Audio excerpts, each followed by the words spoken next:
sought out awake people to sit with. Who were they and what was that experience like for you? Well, the first one was in India. Actually, he wasn't in India at the time, he was in America, and that was Osho Rajneesh. And when I joined him in 1983 or 82, he was in silence at that stage. He wasn't talking, so you'd go to a satsang, and there'd be 3 hours of just sitting in silence with him. And that was in 84, I think, that I sat with him. I went there and I stayed 4 months, and I did satsang in the morning and satsang in the evening, which was called darshan. And we'd just sit, and we'd sit for all those hours, just doing nothing.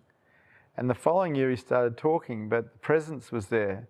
And so I'd just find the presence and just tune into the presence and find the stillness and the beauty and the silence and the presence.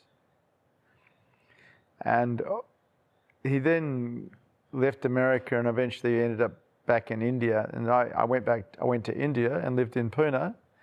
And once again went to the satsang and the darshans and just tuned in to the field of energy, the silence and the stillness inside that field of energy, and became, if you like, addicted to silence and stillness, peace.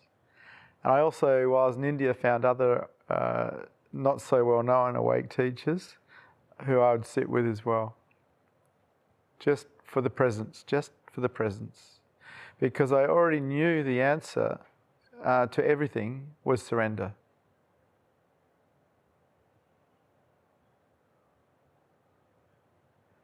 And there were quite a few more after that, but that was my original teacher who I tuned into, and I learnt about the energy field or the Buddha field or whatever you want to call the presence that someone who's awake puts out.